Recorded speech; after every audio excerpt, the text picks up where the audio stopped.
Hi, my name is Mike Dempsey, and over the next few minutes, I want to talk to you about the problem of falls among the elderly and a system that my team and I have been working on for 2 or 3 years to try to help with that. According to the U.S. Center for Disease Control, more than 1/3 of people over 65 years old will fall down every year. Of these people who fall down, about 15,000 of them end up dying. In fact, falls are the leading cause of injury death amongst older people in the United States. In addition, 1.8 million of them have to go to the emergency room each year because of these falls. Not only are the falls a problem for the individuals, but it's also very expensive. The Center for Disease Control estimates that in 2020 we'll be spending an average of $44 billion each year to deal with falls. Another study that came out of San Francisco from Jan Gurley found that if you fall down, the longer you have to wait to receive help, the higher the likelihood is that you'll have to go to the emergency room or go into an extended care or a nursing home after you've recovered or even die. So it's really important once folks fall to get help to them quickly. One of the ways that a lot of people try to do this is they use something called a personal emergency response system or a panic button. So in these systems, the elderly person has a small button, and if they fall down or if they have some issue, they can push the button. The button sends a signal wirelessly to a special telephone, and then that telephone will call an emergency response center that's staffed 24 hours a day, and then the emergency response center can try to establish a conversation with the elderly person, find out what's going on. If they can't get through to the elderly person, or if they can't hear anything, then they'll call a family member, call an ambulance, call 911. We have a system here, and I'll just demonstrate the way it works. I push the button, and then that goes soft. Now, normally the emergency response system would be calling back now, but I've disconnected the phone. So there are several limitations with a system like this. The most obvious one is the elderly person needs to be able to push the button. So if they have fallen down and they're unconscious, they can't push the button. Or if they don't have the button with them, it doesn't work. And it doesn't work for people who have dementia or forget to push the button. So one of the big challenges is how do you help these people who are the most vulnerable, who may not have the button with them. Another challenge is some elderly folks don't like the idea of having to have the button. It somehow shows their vulnerability, and they don't want their friends and peers to know that they may need help. So we've set out to try to do something about that. Over the last 2 or 3 years, we've been working on this device. This is a fall sensor. This goes into each room that a fall may occur in, and it can detect if someone has fallen down. What you see here is the entire system. There's a pole with 2 sensors mounted on it that are connected. The sensors have a Fresnel lens on it. It's not a motion detector, although the lens is similar. The way these work is they detect body heat, and they look for special changes in body heat that over the research of the last couple of years we've been able to determine are indicative of falls. The system is inexpensive enough that putting one in every room isn't an issue.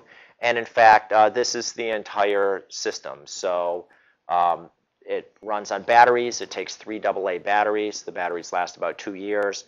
There's no wires to connect, nothing to plug in, no setup to do. There isn't even a power switch. And when this does detect a fall, it effectively simulates a button push. It sends the signal to the personal emergency response system, and then help is summoned. So you can place these sensors in any convenient location. They're fairly insensitive. They have a range of about 30 feet and an angle of view of about 160 feet, so you can stick them in a corner pretty much out of the way. I'm just going to leave this one here so it will stay in the view of the camera so you can see it. One of the things that we'll do is we'll go through 6 different scenarios. When we've been designing the system, we have 50 different scenarios that represents our data set that we use to try to simulate circumstances in which it should trigger for falls and circumstances when it shouldn't. For the sake of time, I'm just going to go through 6 now. 3 with falls, 3 without. The 3 with falls will be a fall from a standing position, what we call a crumple fall when someone gets up out of a chair, and finally a fall out of bed. The three scenarios that don't represent falls will be crawling on the floor as if someone is down looking for a lost contact or keys, sitting on the floor, maybe you're watching TV, and then finally flopping down in bed. I'm not really sure how many elderly people actually flop into their beds, but turns out that's a hard problem for most automated systems to figure out. So I also conveniently have this mattress here so I don't actually hurt myself as I'm doing these falls. So what I'm going to do is, the first one I will do is a fall from a standing position. And it sometimes takes a few seconds for the system to respond because it's filtering out false alarms. But let's try it. Emergency.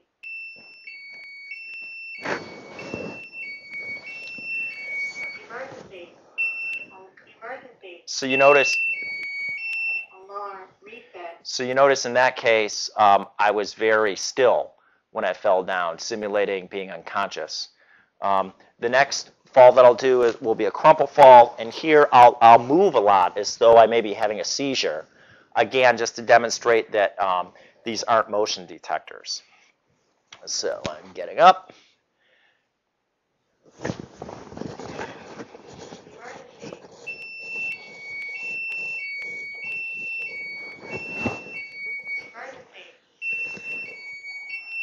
Alarm. Reset. So again, the system was accurate there.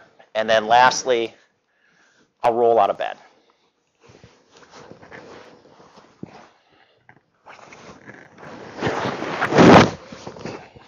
Emergency.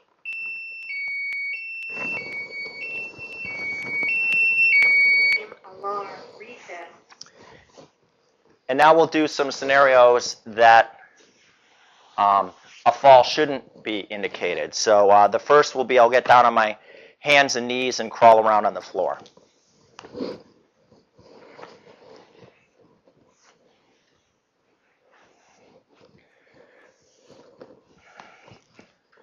So again, no indication of a fall. Now I'll do the bed flop.